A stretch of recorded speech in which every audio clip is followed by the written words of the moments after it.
May mga kilalang salaysay mula sa Siquijor na sinasabing hango sa tunay na karanasan ng ilang residente at bisita. Gayunman, karamihan sa mga ito ay hindi napatunayang totoong paranormal. Isa sa pinakasikat ay ang alamat ng tayog-tayog o ghost ship sa bayan ng Lazi na naging tampok pa sa telebisyon. Kalaunan, may imbestigasyong nagsabing ang misteryosong barko ay malamang na mga regular na barko lamang na nagmukhang kakaiba dahil sa distansya, ilaw at kondisyon ng panahon. Narito ang isang kwento na hango sa salaysay ng mga residente ng lugar at madalas na itampok na sa mga telebisyon tungkol sa mga misteryosong di umano nangyayari sa lugar ng Siquijor pagsapit ng hating gabi. Ito ay kwento ng lalaking itago na lang natin sa pangalang Carding. Hindi ako naniniwala sa multo. Lumaki akong naniniwalang bawat kababalaghan ay may paliwanag.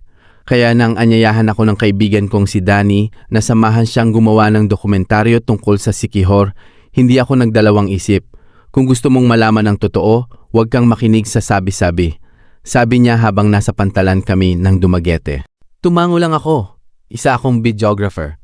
Mahilig akong maglibot sa iba't ibang lugar sa Pilipinas. Ang plano namin ay gumawa ng dokumentaryo tungkol sa tunay na mukha ng Siquijor. Nakarating kami sa isla bandang 2:00 ng hapon. Tahimik, malinis at napakaganda. Malayo ito sa mga kwentong nakakatakot na naririnig ko noong bata pa ako. Habang naglilibot kami, napansin kong napakababait ng mga tao.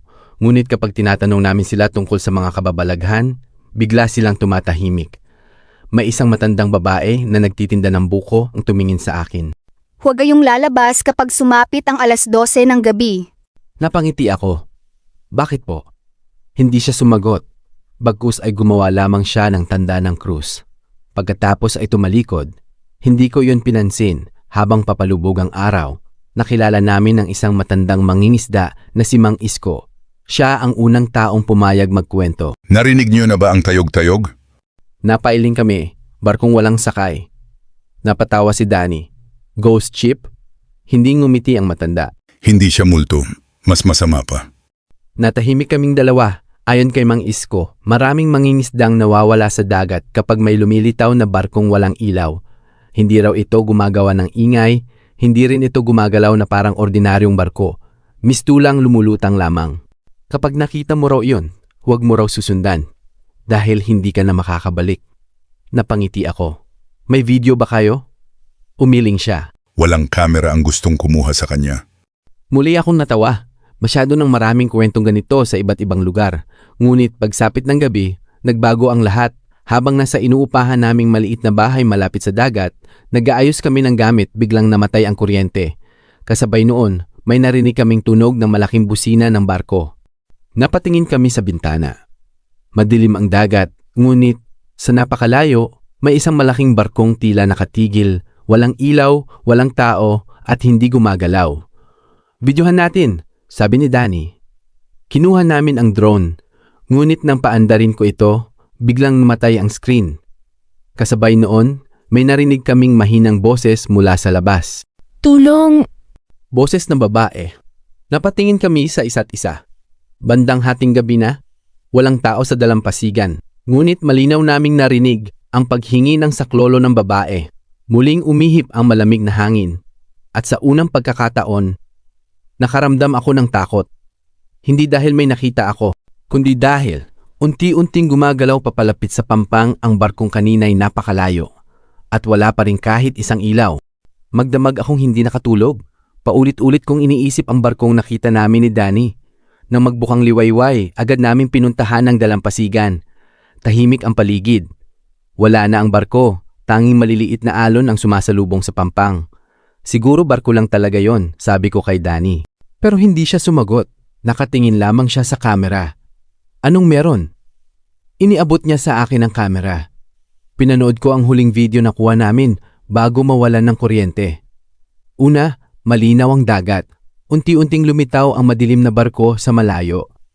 Ngunit nang i-zoom ko ang video, nanlamig ang buo kong katawan. May mga tao. Hindi isa, hindi dalawa. 12-dosenang anino ang nakatayo sa kubyerta. Hindi sila gumagalaw, lahat sila ay nakaharap sa direksyon namin. Ngunit nang tumingin ako muli sa dagat kagabi, wala akong nakitang kahit sino. Na-edit ba to? Tanong ko, umiling si Danny. Diretso yang galing sa SD card. Hindi na kami nagsalita. Nagpasya kaming hanapin muli si Mang Isko. Pagkakita pa lang niya sa amin, para bang alam na niya ang sasabihin namin. Nakita niyo na ba ang barko? Hindi iyon tanong, parang sigurado na siya. Ipinakita namin ang video, hindi niya ito tinapos. Agad niyang ibinaba ang camera. Burahin niyo ang video. Dahil kapag may naiuwi kayong mukha mula sa tayog-tayog, hindi na kayo nito iiwan. Napatingin kami sa isa't isa. Akala ko'y tinatakot lang niya kami. Hanggang sa sinabi niya ang isang bagay na nagpabigat sa pakiramdam ko. Ngayong gabi, may tatawag sa inyo. Bandang 11:00 ng gabi, tahimik kaming nakaupo sa inuupahan naming bahay. Nakasindi lamang ang isang ilaw. Walang nagsasalita. At biglang may kumatok sa pinto. 3 mababagal na katok. Binuksan agad ni Danny. Walang tao. Ngunit may basang bakas ng paa. Parang bagong ahon mula sa dagat. Sinundan namin ang mga yapak. Papasok sila sa sala, ngunit hindi na palabas. Parang may pumasok pero walang lumabas. Biglang bumukas ang radyo na matagal ng sira kasabay ng malakas na static. Pagkatapos ay may mahinang tinig na humingi ng saklolo. Napaatras kami, boses ng maraming tao, halo-halo, matanda, bata, babae, lalaki, paulit-ulit lamang ang iisang salita ang humingi ng tulong. Biglang namatay ang radyo. Kasabay noon, may kumalabog sa bubong. Parang may mabigat na bagay na tumalon at unti-unting dumami ang mga yabag. Parang may 10 taong naglalakad sa ibabaw ng bahay. Dahan-dahan kong sinilip ang bintana. Walang tao sa labas. Pero nang tumingin ako sa bubong sa pamamagitan ng salamin, may nakita akong isang basang kamay. Unti-unti itong dumudulas pababa sa bubong. Kasunod ang isa pa, parang maraming taong gumagapang sa ibabaw ng bahay. Napahiyaw si Danny. Nang lingunin ko siya, nakaturo siya sa screen ng camera. Hindi na ito naka-record. Playback na lamang. Ngunit may bagong video. Video na hindi namin kinunan. Kuha ito mula sa gitna ng dagat, unti-unting papalapit sa barkong walang ilaw at habang lumalapit ang camera, may isang lalaki sa kubyerta ang dahan-dahang tumingin diretso sa lente. Pagkatapos ay nagsalita sa malinaw na boses. Bukas kayo naman ang aming isasama. Hindi na kami naghintay ng umaga. Agad namin binura ang video. Akala namin matatapos na ang lahat. Ngunit pagkaraan lamang ng ilang segundo, biglang bumalik ang video sa camera. Parang walang nabura. Mas lalo pa itong humaba. May bagong eksena. Isang lalaking nakatalikod sa kubyerta ng barko. Dahan-dahan siyang lumingon. Halos mawalan ako ng hininga. Ako iyon. Kitang-kita ko ang sarili ko. Suot ko ang parehong damit na suot ko ng gabing iyon. Ngunit ang mukha ko, maputla, parang matagal ng patay. Nabitawan ko ang camera, hindi na namin alam ang gagawin. Maaga kaming nagtungo kay Mang Isko. Pagkakita pa lang niya sa aming mga mukha, napapikit siya. Hinahanap na kayo. Ano ba talaga ang barkong iyon? Tanong ko. Tahimik muna siya bago nagsalita. Noong dekada 60, may isang lumang cargo vessel na hindi na raw nakabalik sa daungan. Sabi ng iba, nilamon ito ng napakalakas na bagyo. Sabi naman ng matatandang mangingisda, hindi raw bagyo ang kumuha rito. Walang opisyal na tala kung ano ang tunay na nangyari. Pero hanggang ngayon, may mga nagsasabing may barkong lumilitaw sa dagat tuwing tahimik ang gabi. Tayog-tayog ang tawag nila. Hindi raw lahat nakakakita. Pinipili lamang nito ang mga taong lalapit. Napatingin kami ni Danny sa isa't isa. May paraan ba para matapos ito? Tumango ang matanda. Isa lang. Huwag kayong sasagot kahit anong marinig ninyo mamayang gabi. Pagsapit ng 12:00, muling naglaho ang ilaw sa buong paligid. Tahimik, walang hangin, walang alon. Maya-maya, narinig namin ang pamilyar na busina. Pagtingin namin sa dagat, halos ilang daang metro na lamang ang layo ng barko. Kitang-kita na ang kalawangin nitong katawan. Mga sirang bintana, napunit na mga lubid, at ang mga taong nakatayo sa kubyerta, hindi sila gumagalaw. Lahat ay nakatingin sa amin. Biglang may kumatok, 3 katok. Naalala ko ang bilin ni Mang Isko. Huwag sasagot. Hindi kami kumibo. Ngunit muli itong kumatok. Mas malakas na. Kasunod nito ang isang pamilyar na boses. Anak, buksan mo ang pintuan. Bigla akong napahinto. Boses iyon ng aking ama. Ginaya nila ang boses ng namayapa kong ama. Nagsimulang manginig ang mga kamay ko. Hindi maaari. 12 taon nang patay ang tatay ko. Muling nagsalita ang boses. Halos mabuksan ko na ang pinto, ngunit biglang hinawakan ni Danny ang braso ko. Huwag! Kasabay noon ay nag-iba ang boses sa labas, mula sa malambing na tinig, naging garalgal at napakalalim. Kung ayaw ninyong magbukas, kami na ang papasok. Biglang bumukas ang lahat ng bintana. Umihip ang napakalamig na hangin. Nagsimulang kumalabog ang buong bahay sa gitna ng kaguluhan. Napansin kong may tubig dagat na unti-unting pumapasok sa sahig. Ngunit hindi ito ordinaryong tubig. May amoy itong kalawang at habang tumataas ang tubig, may mga bakas ng paa na kusang nabubuo. Parang may mga taong naglalakad papasok ng bahay. Ngunit wala kaming nakikita. Biglang umilaw ang kamera na nasa mesa. Hindi namin ito hinawakan, kusang nag-record. Pagtingin namin sa maliit nitong screen, may nakatayo sa likod namin. Mahigit 10 taong basang-basa, mapuputla, tahimik, at sa gitna nila may isang matandang lalaki na nakasuot ng lumang uniforme ng kapitan ng barko. Itinaas niya ang kanyang kamay at itinuro ang dagat. Pagkatapos ay nagsalita sa malamig na tinig. Oras na, umuwi na kayo sa amin. Sa mismong sandaling iyon, may narinig kaming malakas na busina ng barko. At unti-unting bumukas ang pintuan ng bahay na para bang may hindi nakikitang puwersang naghihintay sa amin sa labas. Unti-unting bumukas ang pintuan, wala ni isa sa amin ang humawak sa seradura.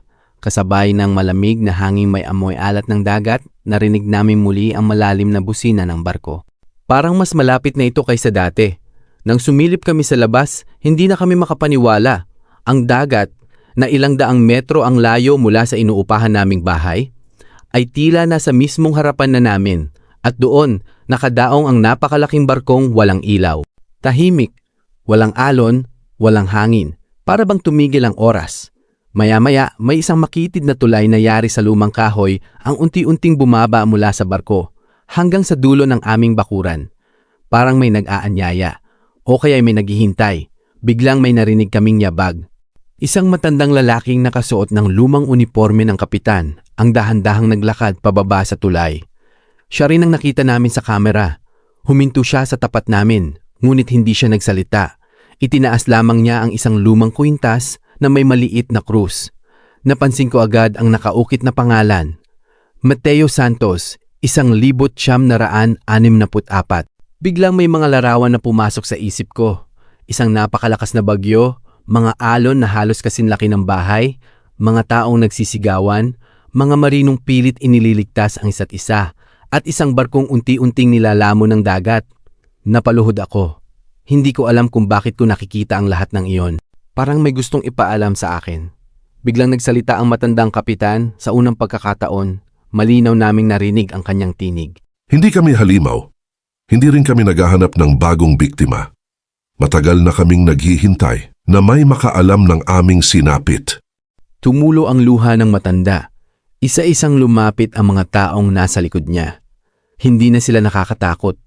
May mga babae, may matatanda, may mga batang magkakahawak pa ng kamay. Lahat sila ay tahimik. Lahat sila ay tila pagod na pagod. Dun ko naunawaan. Hindi sila nananakot. Humihingi sila ng tulong. Napansin ni Marco ang lumang logbook na hawak ng kapitan. Basang-basa ito, ngunit mababasa pa rin ang ilang pahina. Nakasulat doon ang mga pangalan ng lahat ng tripulante at pasahero.